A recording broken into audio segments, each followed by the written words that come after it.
Good morning, good afternoon, good evening, and or even a good night from wherever you tuned in. This is Word Cafe, and today we're privileged to have Mr. VTT back again. Mr. VTT, Vincent the who? Vincent the trainer. Kindly, kwa interest ya wale ambao wanakuona kwa mara ya kwanza, kindly.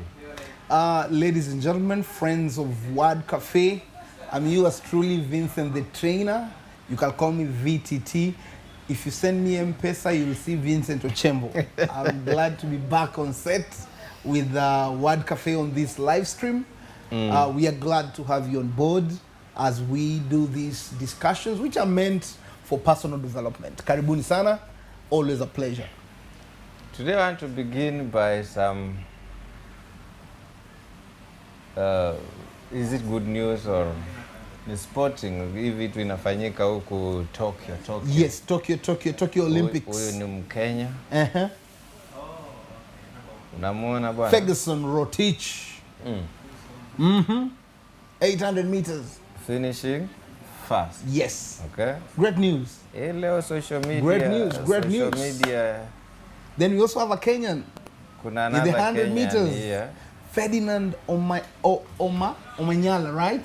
Yeah, Ferdinand Omurwa. This is a fellow tribesman. The mother was profiled yesterday and she was very happy akisema unachua kichana yangu sana, anapenda samaki, anapenda risuta. Huyu Omurwa. Omurwa sasa mama yake. Okay. Yeah, she was very glad. All right. And we are happy. I mean, making it to the finals. He's the first. Wachana na kufika finals 100 meters. Yes. Alimshinda Mjamaika fulani. And you know, tunajua sote kwamba Jamaicans are known for the short races, for the sprints. And now Ferdinand has proved that Kenyans are not only known for long distance races, we are also good in the sprints. Kwenye zile hits. Yes. Alibuka wa kwanza. And it was unprecedented, lakini imeleta furaha sana kwetu sote kama wa Kenya. Yaani dream yake kubwa hapa ndo Yasini Juma ameiweka kwa page yake. Anasema Ferdinand Omanyala's dreams comes true as he sprints and beats Johan Blake.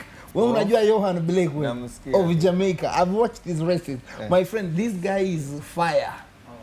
And now he has met another fire in the name of Ferdinand. Model wake, by the way, na amemshinda. You know, as a teacher or as as an aspiring person, you always have a mentor. And it's always good for the mentee to come and break the record of the mentor. Kama haja make to the finals, ama hajashinda gold ama whatever. Bado, lakini yupo. Hiyo pride yako nayo. Wewe, you've beaten Johan Blake of Jamaica.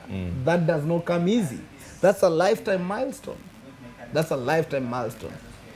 And as Kenyans, we are proud. Hata hivyo kuna majamaa hapa wasichana, lakini hawa ndio wamekamata gold mahali hapa. Tayari wamekamata gold.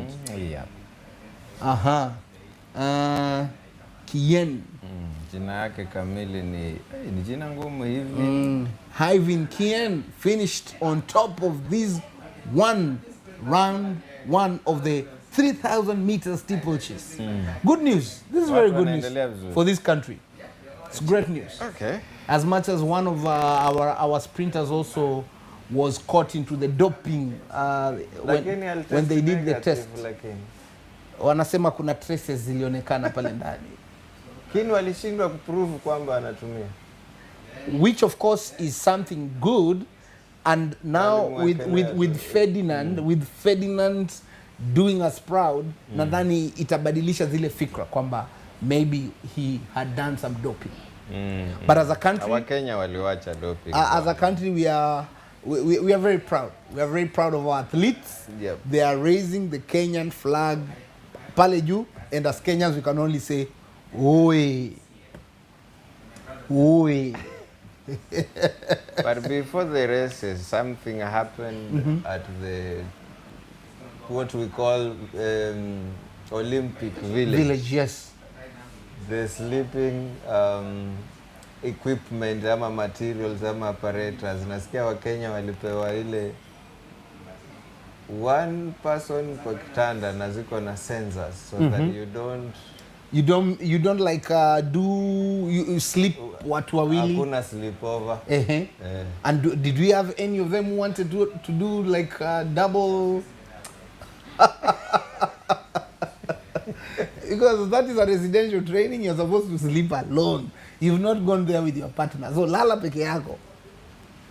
Kuna mwenye alijaribu kuviolate? Kuna jamaa kutoka huku Bongo alisema kwamba ina run dunia. Nini ina run dunia? Sikuelewi. Sijui hiyo song vizuri lakini hapo kuna kitu kina run dunia. So Japan walijua. Wakenya ni very despite the sensors, kuna watu walijaribu kuwa zaidi ya mmoja. Wakenya ni innovative bana.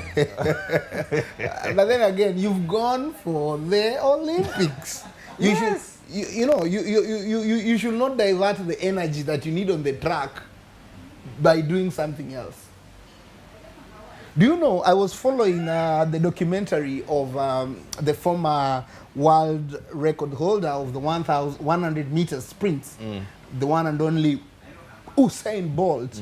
And he shared in that documentary his training. Mtoto wake anaitwa Thunderbolt. Yes, his training routine. 1 month. Tutampata tu. He was sharing his training routine 1 month to any event he will do. My friend, very rigorous. But one of the key things that was very clear is during that time, he was not allowed by the coach to even be in the same room with the spouse until he finishes the win. And you see, it used to work. So for our Kenyan brothers, it's going against the grain. Wewe baki hapa na Kenyan. But nani, wa Kenya ni nani? Haya, sawa. Wewe unahangaika na Kenyan brothers. Very, very, very interesting. Very interesting. Something has to do with business today. VTT akiwa by the way paka tuongelelee business. Yeah, it's very important because one of the key things in Word Cafe is you listen, you learn and live. And our mandate is in ensuring that we get progressive. And as we have always said, personal development is a progressive journey. It never stops. Never stops. No matter what. We all had Mutai's speech on, was it Friday? Still extending the curfew time. But most importantly, especially as consultant and as a professional management trainer, we were perturbed when he cancelled the government conferences and trainings. You know, and we were all wondering. You know, government gives most of the business. For us, the memo came in as a shock because slowly and steadily the industry was opening. Then you want to tell us now you don't want conferences. Today, senior, if you go to our hotels... No conferences at all. According to the directive. If you go to almost all hotels in this country, they depend mainly on conferencing as a revenue earner. Now you are cancelling all these conferences to virtual. There was a conference coming in next week, I guess. Many conferences. Many conferences. So the ripple effect of that, fine. We do not want COVID to continue reigning supreme. But one thing, and this I think is a gray area, is very clear. These super spreaders are the ones who go to political rallies. But when we are doing conferencing and we are conducting trainings, I think social distance is observed. Everybody is masked. Yeah. Sanitization is a bit. The environment itself. The environment is sanitized, and then you come and close that. Hotels had started picking and revenue coming in. Now you are taking them back to April. And do you know who gets affected? The locals, the Wanjikos of this country. You and I. For them, they don't care. They still have a salary.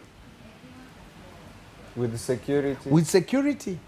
Both the security, food security, whatever security, water security. For me, that was very disturbing coming this Friday. I didn't know. we are having this at the backdrop of a lot of political rallies being conducted. Yeah. Even when I think from April it has been public knowledge there should be no public rallies, but who brings people in large gatherings? Political gatherings. Now you are coming in on hardworking Kenyans and you want to cut the taps that are feeding them. Very, very disturbing news. For me, that was my lowest moment of the week. But then we soldier on. Okay. Yes. That's Kenya for you. But we are hoping that we will not see any political gathering going forward, because that is where super spreading There happens. was one today at the funeral of the late, the deputy governor for Vihiga County lost his wife. The wife, There actually. was already a political gathering there today in the funeral. And I think this is what brings us to our today's topic on marketable skills for today. And when we are talking about marketable skills for today, we are looking at what is selling now and what will sell in 2022, what will still be relevant in 2020. In 2023. Yes, Yeah. going forward. And we are actually on this platform at Word Cafe doing live streaming. So I want to begin by saying one of the skills that is highly relevant today is live streaming skills for you as a technician, for you as an IT enthusiast. Yes. Notice with the directive the government has given for meetings to be done virtually. Ni streaming. It is streaming. Kwa hivyo production team yetu I iko think tu safe. as Red House production, we need to take this further now to government ministries, to parastatals, to NGOs who need this live streaming. Of course, already we know Sina very well. notebook leo ya kuchukua notes, ningeandika marketable skills today number one. You can go back for a replay of this live stream, and the reality is the first key marketable skill today is live streaming skills. Any artist out there, any technician, any IT, any person who has live streaming skills, gadgetry that can support live streaming, my friend, you are sleeping on gold. Because your clientele runs across corporate, parastatals, churches, mosques. So it is you to just align yourself and sell that particular skill. We are still aware of funerals being live streamed, meetings being live streamed, weddings being live streamed, birthdays, parties being live streamed. We are even having platforms today where artists are doing shows on live stream. And we saw the other day, Sauti Sol, our very own Kenyan boy band, did a live streaming show where they had 50,000 plus people in attendance from the comfort of their living rooms. In fact, they attested to the fact that that was now an opportunity for them to even spread their live concerts to a bigger audience. So these marketable skills today, Yes. they are relevant today and tomorrow. And they will, trust me, the future of meetings. Fine, we will still do physical meetings once vaccinations, and many of us have been vaccinated and things are getting back to normal. But the reality of the day is virtual meetings are now a norm. Hii vaccine imepokelewa with mixed reactions. Some other countries are not doing it. Kabisa. The challenge of the vaccine, and this is my 2 cents, is there's a lot of propaganda around it. Propaganda, basically. Okay. And you see, the government has not debunked this propaganda in the best way. Like right now, we are having the Pfizer vaccine coming in. Pfizer is what now? It's one of the vaccines. Johnson and Johnson?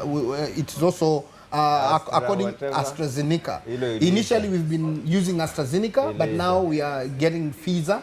In fact, as we speak, I think quite a load of it arrived in the country. So anybody who has not been vaccinated, go for it. because we want the economy to be opened up. And one of the key ways that the economy will be opened up is when most of us have been vaccinated. Of course, I'm not an expert in that, so I'll not dwell into it, but we need our lives to continue as normal. And one of the key ways that we will never reverse now is the live stream need, virtual needs. So any consultant, any person out there must be cognizant of embracing the new normal in regard to doing meetings, doing AGMs, conducting concerts, conducting prayer services, and live streaming is one of the key skills that are highly marketable today. I know of, apart from our production team, I've been following closely on the Picture Clear. And they are really doing well on the same. Here in County 001, I've also followed closely on WebNet Masters, and they are doing a very good job. So one thing I can say is live streaming is a very marketable skill today that is needed. Okay. Ideally, what we are looking at is a disruption of how business has been working.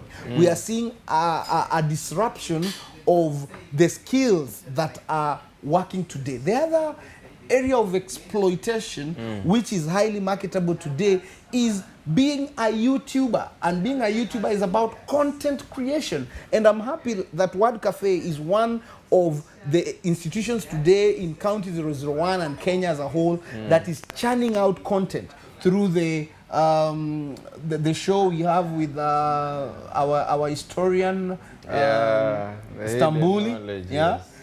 And of course the live streams we have, the mziki and culture. Today more than before, content is another gold mine, ladies and gentlemen. So after live stream, being a content creator, because as a YouTuber, ideally you are a content creator. what do you need to create content on YouTube? Very well. I'll flip that question to you, because you're already a content creator, or for purposes of our live stream audience, what you need ideally is relevant information that the people want to take in. As long as you give people relevant information that they want to take in, it could be out of curiosity, it could be just catching up on the local trends that are happening, it could be educational. Most importantly, it should be entertaining. Why? Before 2020 and the pandemic, not very many people were on YouTube as much as they are today. In fact, after Google, YouTube is the second largest search engine in the world. And the beautiful thing about YouTube is it pays. Okay. The other day we saw a YouTube channel that has existed just below 1 year. The owners of that channel getting up to 1.8 million shillings within 4 months of existence. And that is none other than Jalas Mwenyewe, JTV, Jalango TV. 1.8 million check came in. And I remember he challenged everybody, and I felt challenged as well. He said, Gade, mjitume, give people content. So content creation is a big market right now. If you are sleeping on content, my friend, that is a effect. I will use this opportunity to request you guys to subscribe on my YouTube channel at Vincent Ochembo. We are moving well, by the way. Subscribe on Vincent Ochembo. We are at 229. We are doing well. And from 17 subscribers. In a span of 4 months. We are now at 229. So can you maybe advise your subscribers to subscribe to Word Cafe? Very well. Mutual concern. Guys, we are currently live streaming on Word Cafe by Fred Saisi. I encourage you, if you are watching and you have not subscribed, take these 5 seconds, we are counting, hit the subscribe button and hit the bell for notification, because every other day there is some content that is coming in. Our director is smiling there. Subscribe, please subscribe, and not just subscribe, watch. And even where there are ads coming in, please watch the ads. Don't skip the ads. Don't skip them. Don't skip the ads, please. We request you We love you, and we know you are doing that. So subscribe on this live stream, Word Cafe by Fred Saisi. And after you've done that, my subscribers, you also come and subscribe. And so Word Cafe by Fred Saisi, go to Vincent Ochembo, subscribe as well for personal development. Does it cost to subscribe? It doesn't cost anything. It doesn't cost. Yeah, it doesn't. It's just a case of showing love and support. And that is one of the ways that you will be supporting our cause. YouTube content creation. It's just content creator. Being a content creator. Being a content creator. Anybody in YouTube, be it music, be it arts, be it you're teaching a concept, you are a creator. And this is a field that can only get better, get bigger. Every day. Every day in this decade. So you need, ideally, for you to be a content creator. For you to be a content creator, you just need to be curious. What do people want to hear? What do people want to learn? But most importantly, and I know I've had challenges in it, be consistent. Like that I will not lie, I've slacked on it, but now I'm up on that game. Do not be lazy. Content creation does not need laziness. Yani kwa ufupi, wacha nigeuze kwa Kiswahili. Hebu sema kwa English, content creation does not need laziness. Mtazamaji mpendwa, kwa kimombo ni umbea hauhitaji uvivu. Si umbea bana. Content creation is more professional. Content creation is more professional. But ideally the message is home. You cannot be lazy in content creation. And I think there are very many examples apart from Word Cafe by Fred Saisi, Vincent Ochembo as a content creator. When you look at Jalango TV, Eve Bungai, when we look at Tuko, these are big content creators and the names are so many. Wodemaya from Nigeria, our very own, there are some names I'm forgetting, but what is true is content creation is a big market and it can take care of every content creator. So don't be told, and this cliche does not, that market is flooded. It is not, my friend. YouTube will still cut you a check as long as people are watching your content and you have already monetized it. That is an area that is highly marketable today. So guys, let's do this. Live streaming skill. Yes. Will be marketable today and even day after. For the longest, it's going to be marketable. Content creation. Content creation.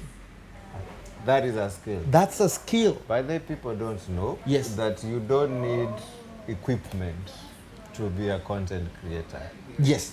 Initially, you can just need a smartphone. You only need a smartphone. True. And allow me share this. This is where Edgar Obari started as a content creator. Today, I'm a content creator already. So guys, subscribe. That's my plea. Today, we all know the Tea Master is one of the influential content creators. And he makes money out of it. From the phone. From content creation. That's what I'll say. We were talking about creating content using your phone. Starting with your phone. Watu wanatembea na kama hii simu ni pesa ngapi? Twende tu kwa ukweli, yani kwa ukweli tu. Let's not go. No. I want what to we bring can say something is out of this. With a phone, a smartphone with a camera and this one has 1, 2, 3, 4 cameras. Yes. I just want to do something out of this phone. Yes. How much is this phone? At least mine has 1 camera, but this one has 4. What's your point? The point is you can use, what you need is a smartphone and you are good to go. I just want to know how much is this. Let's not go into the specifics. 10,000, 20,000? I will Google. That's not important. The important thing is you can even have a phone for 10K as long as it has a camera, as long as it has memory, you can start with that. All major content creators in this country, talk of Edgar Obari, talk of Henry Desagu, talk of even Njugush, started with a camera, a smartphone before they now got big, started getting sponsorship deals, started getting endorsements, and now they have bought the gadgetry. Okay. So do not say that you don't have what it Okay, takes. What it takes is curiosity No, and okay. aggressiveness. I want to guess this is nearly 20,000. Nearly. It is not 20. But Let's work with the approximation. Okay. Okay. This phone is about 25,000. Yes. All right? Yes. So you have 25,000 just walking with it in the pocket. Yes. Doing nothing. Doing nothing. So for you to multiply the 25,000, Yes. just take anything on the street. Yes. As long as it is. It will get Yes. people to watch. But it's again, something curious. From me, I would advise mostly moral things will be advisable. Of course. We are causing too much trouble to the society with irrelevant content. Irrelevant will be subjective to discussion. What you might find irrelevant might have some people glued on it. What I agree with you is let your moral conscience be able to be part of the content you are creating. Because I agree with you. There's some content which is really not for everybody. That again has a lot of people watching. So consciously, what do you want to project? And that becomes your brand. Yes. And of course, from where we sit, we will advocate for clean content. Hii mtu aliumia. You have an iPhone and you are complaining here. Anyway, the point is home. Become a content creator and push yourself. This is not important. What we are saying is what is important. Let's focus on let's focus on the importance. What you are not showing them is there's another gadget here, guys. Who jamas to bebe ufala? No, what I'm trying to look at is this is a non-issue at all. I rest my case. Okay. Director, zoom the camera to that other machine right there. No. That's fine. I know you. So, content creation, guys, is not going to reduce. And there are more markets. Like right now for the artists, we are having Boomplay. Yeah. We are having AudioMac. Yes. We are having, and talking of AudioMac, I think it's another area to exploit. Doing a podcast for those, and it's still under content though, but you can start your own podcast and have a following, and out of it, you can really create a lifestyle that you want. All right. Yes. Kwa kifupi ama kwa kipole? Kwa kipole. Kwa kipole. Content creation. Content creation ni ya tatu. Tumeanza na live streaming, tumeenda kwa content creation. Yeah. So tunaenda kwa ya tatu. Yeah. Very well. And I want to connect the third one into the same, and this is digital marketing. Digital marketing skills. Hiyo ndio ina pesa, by the way. Zote hata hizi mbili za kwanza zina pesa, alafu tunaongezea digital marketing skills. Have you realized that any app you install on your phone, yes, it has either with ads or without ads? Yes. So if you have money, yes, you pay for the ads. No, you pay for the app. Yes. So that you don't receive the ads. Yes. But jamii nyingi ama 99% goes for the free app. The society. Yes. Ads in lazima. Of course. Because we go for the free apps. But that's the start of the digital marketing journey. Why? Today, we still have mainstream media. But social media is becoming mainstream. And it's not becoming. It is actually now mainstream. It is. That is why big brands are on social media. We are seeing lots of adverts on YouTube, Facebook, Instagram. I'm not on TikTok, but I think even TikTok has ads. Hey, ladies, do you have ads on TikTok? Because I know you're on TikTok. Mpaka WhatsApp in ads. Yes, yes.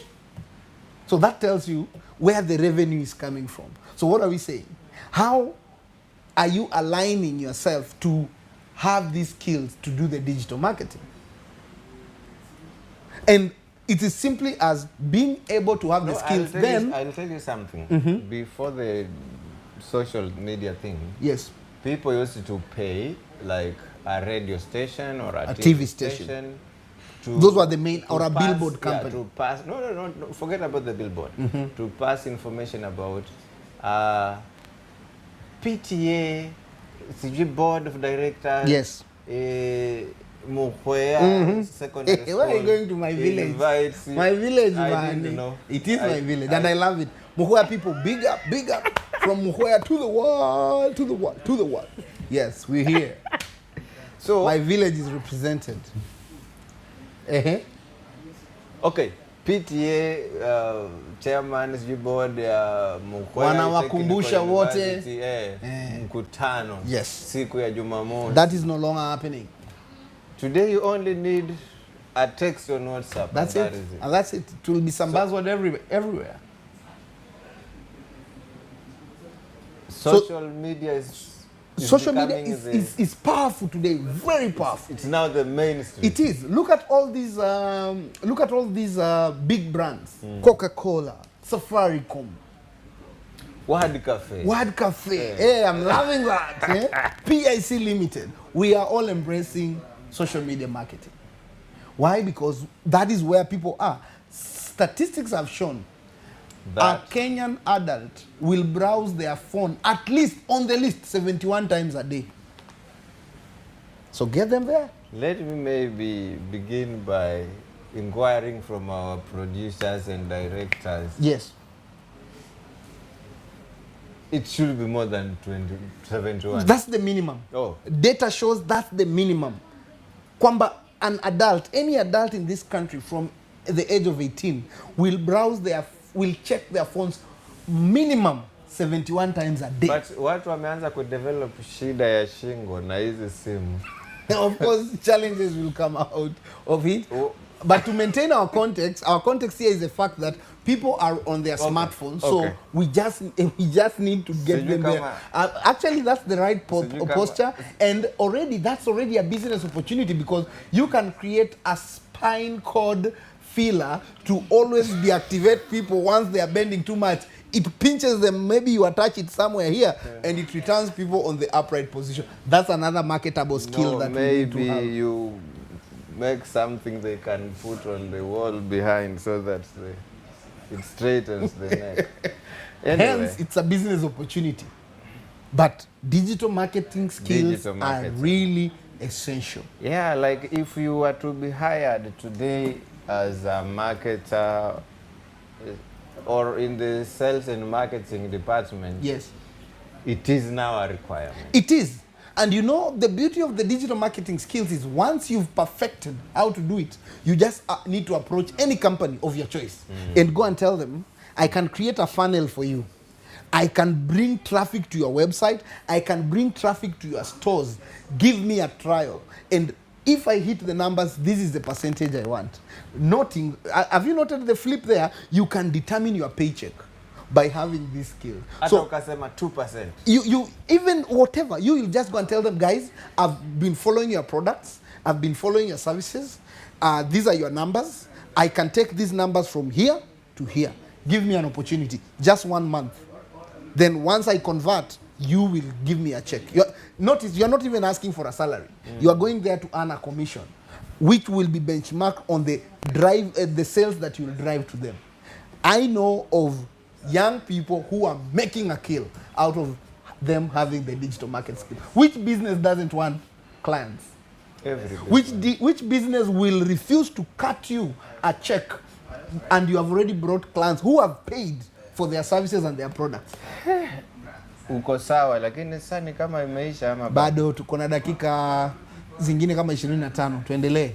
People need to hear this because we are looking at ensuring that people don't say that. mazena leo hujasema uko wapi. Listen, we are coming there. Alright. The reality is now more than before, Yes. the work models have changed. We can no longer have the stereotype doctors, teachers, lawyers. Fine, those are important. But we are looking at what does the market want. And more than before now, the market only needs skills. Yes. And one of the other skills that go alongside digital marketing is graphics, creative graphic designers. Because for you to do the digital marketing, you need somebody at the back end to create the posters, to create the funnels, to create the landing pages. Who is this person? A graphics guy. And the beauty of graphics is you can teach yourself. You just need to go on YouTube, get the right softwares, and teach yourself these skills. And the graphics go alongside editing skills in regard to video editing. Today, video editors are needed. Why? When people are doing their reels for promotion, they need video editors. So video editing skills, graphic design skills for posters, banners, and everything, highly needed, because that is what is going to support digital marketing. Now more than before, those are skills that are paying. You fashion yourself, align yourself in the market, trust me, you'll smile all the way to the bank. That's another important skill. Which also brings me to the coding skills. For apps to be made, and today we are all having apps in our phones, coders are needed. The coding. So you need to learn coding skills, and it doesn't matter your age.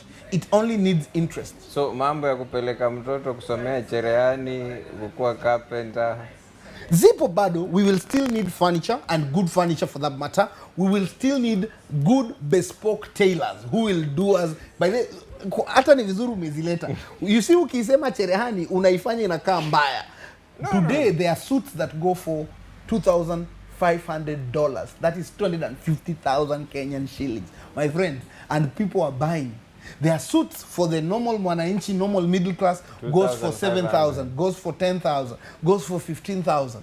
I know of one, he calls himself on Instagram, Taylor001, the guy who is in charge of dressing Lulu and Rashid Hassan every other day. The guy rolls in a Range Rover. Will you call that a tailor? Sini cherehani. You see, when you say cherehani, it will look like it doesn't have the status. But what I'm saying now, let us give them let us give them a 2021. Let us give them a 2021 name. They are tailors, but we are calling them bespoke tailors or designers, clothing designers. Whatever ya bespoke ama whatever nini hizo spoke zingine. Yes. Hawa fundi wa cherehani. Yes. Wameperfect cherehani. Na sasa si hata zile za kacha ni digital, zinadungwa kwa mashini. As much as bado tuko na zile za kukanyanga. But we have digital machines now that are used to shred the pieces. So kwa ufupi unasema skill ambayo inahitajika leo zaidi haihitaji masomo mengi.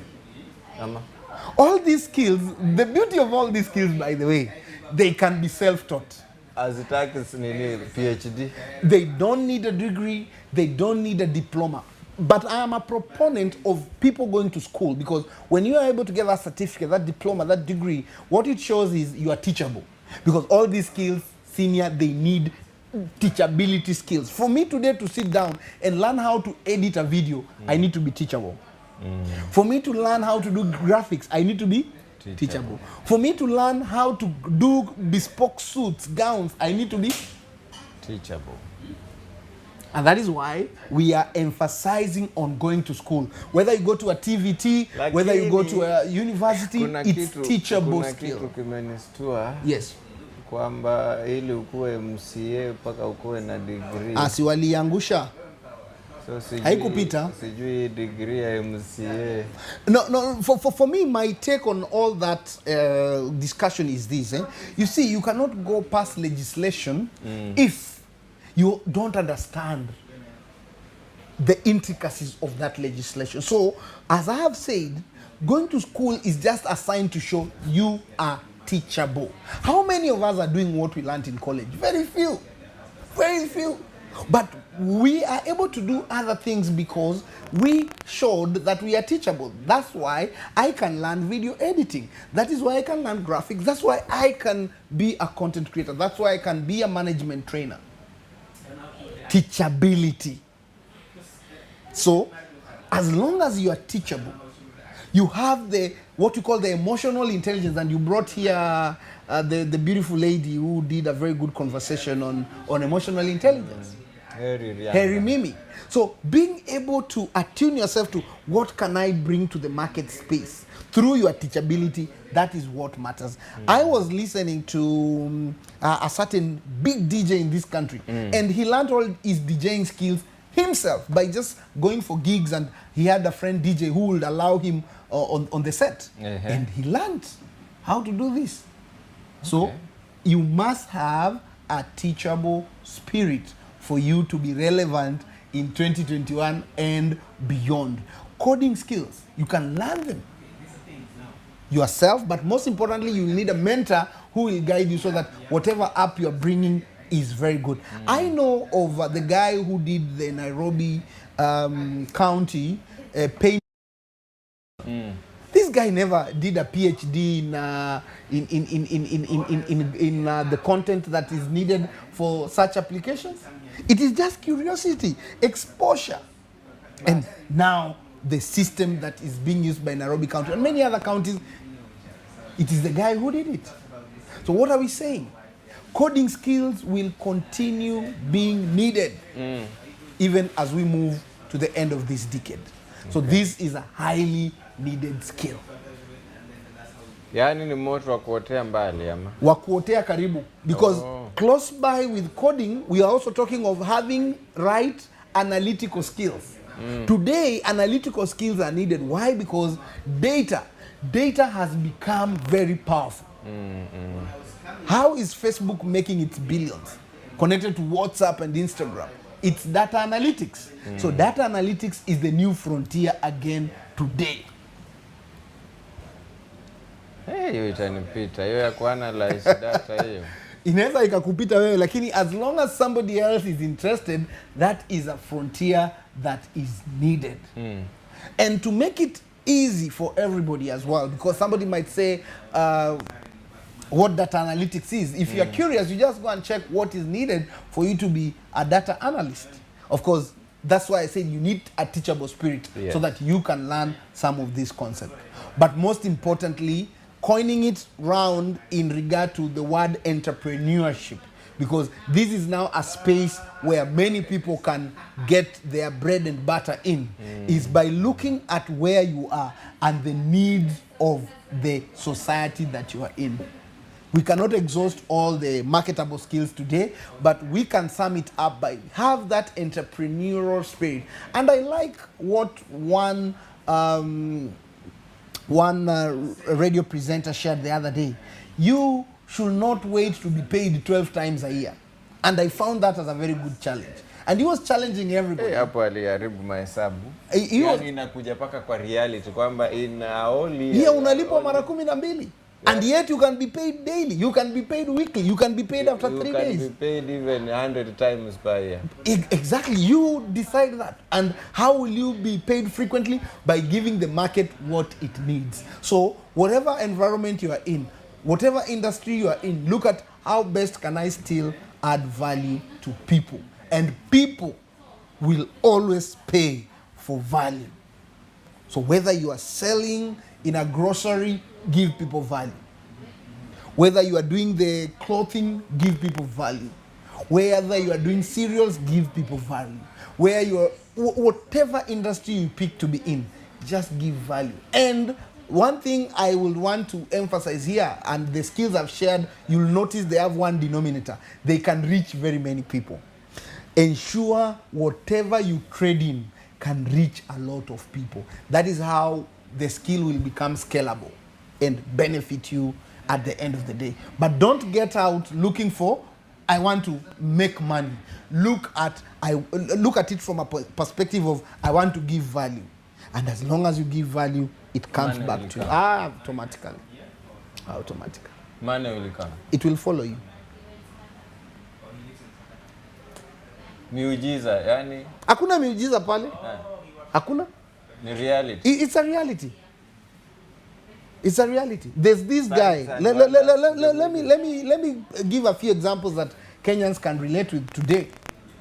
There's this guy called Flacco. He's a comedian. How many endorsements has he gotten so far? Many. Crazy Kena with his team. How many endorsements is he getting? Simply because he is now in the creative economy. And we have had this word creative economy as the in thing today. And the skills I've shared, they're all getting into the creative economy.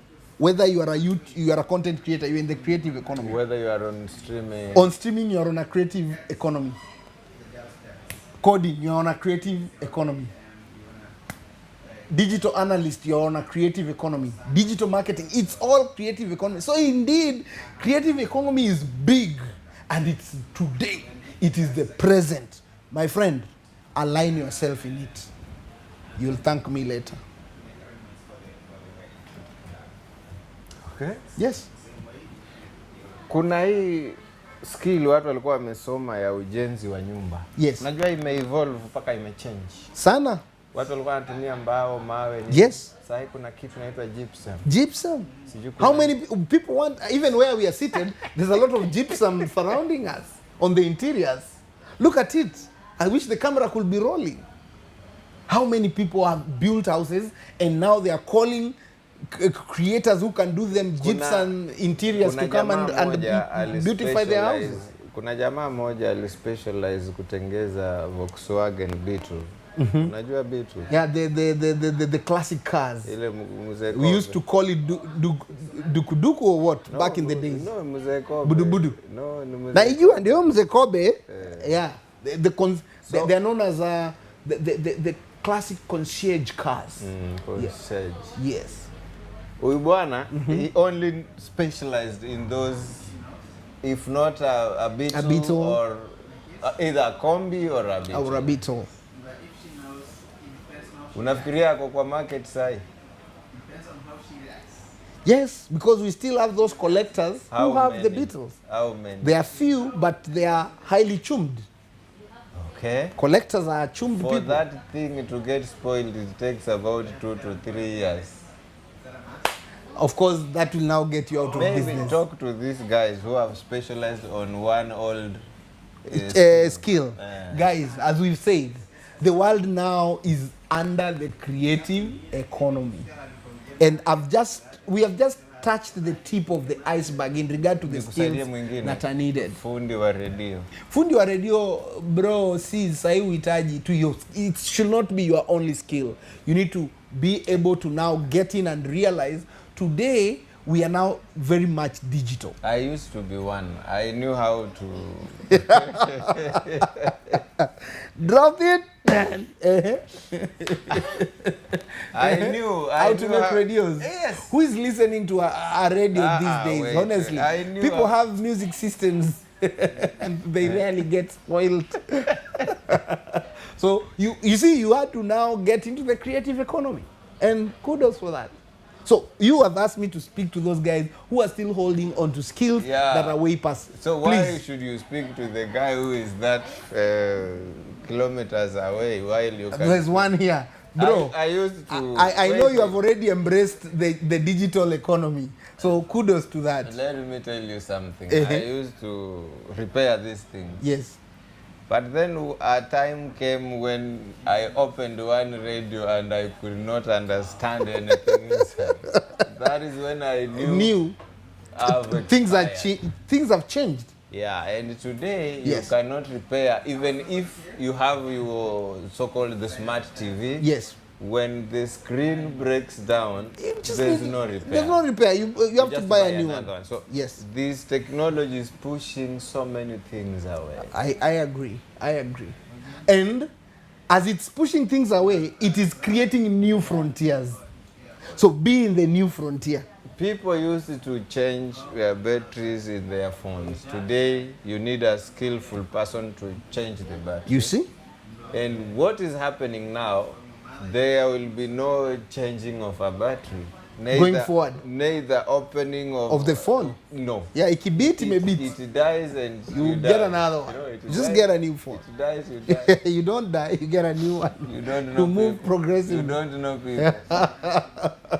Someone using a smartphone na battery ishe. Yes. Hata yeye anaisha battery hapo hapo. Anazima. Ayo get aligned. It's a case of alignment. Umesikia kwa kicheko kwa mbali. Nimekasikia. These are the culprits, the victims. Alikuwa akaisha pia. No, low battery. Bye bye. Some phones say bye bye. Others just die black screen. It goes without an indication. The moment this phone is black screen, they are black screen as well. As well. Oh, too bad. So but we don't want that scenario. The modern skills that are marketable. Yes. Look at the changing trends, and we've just shared on a very. It's broad for now, but we've just shared a few. Hence, what is needed is for us to constantly look at what are the new trends coming in, and then align ourselves. And the beauty is we are living in the best time of our life. You can always learn anything you want. You just need to go online.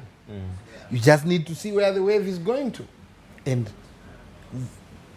align yourself to that new wave and remain relevant to the times. Relevant. Yes.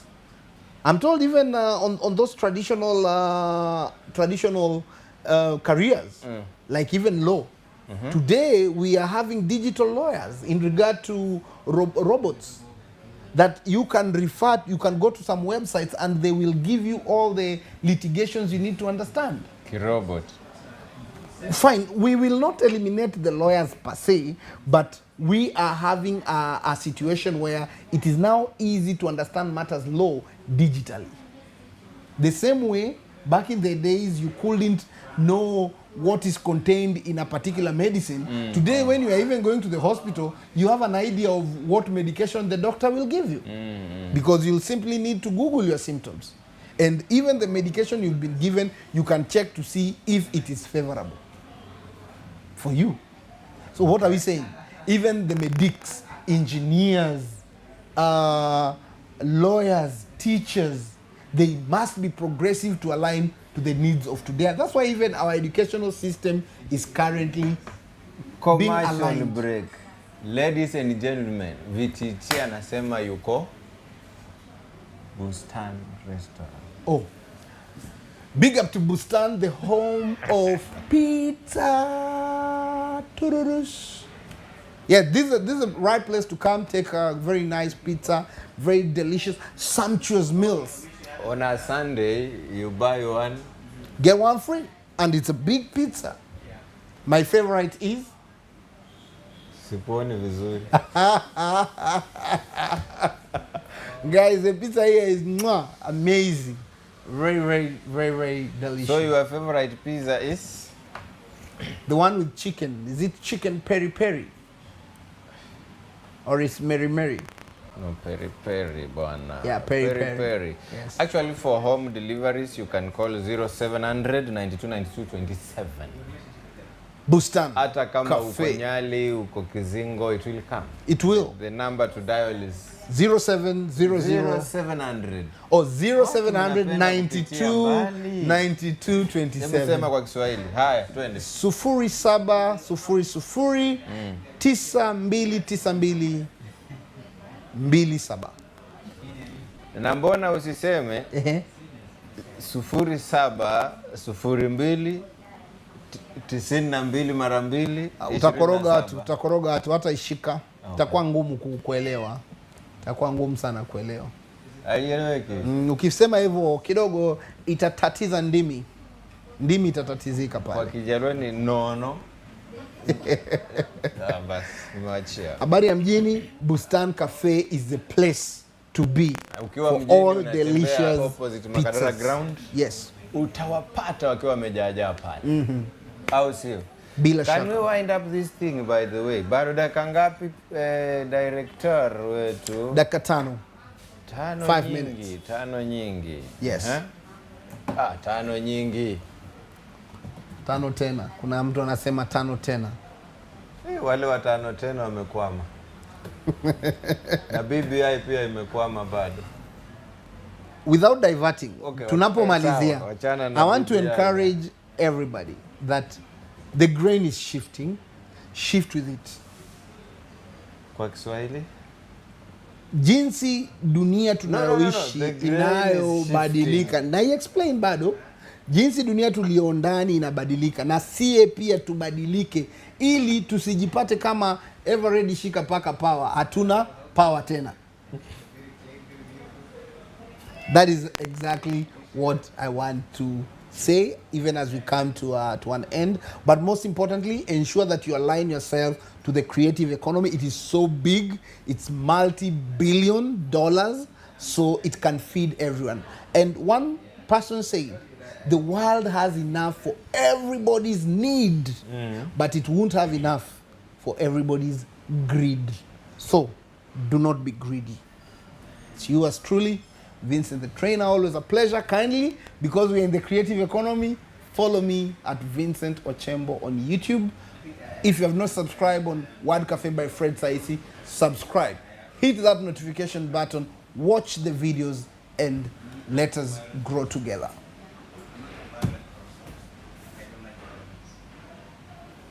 God keep you with good health. Health is everything. Good health. Health. Till we meet again. Bye.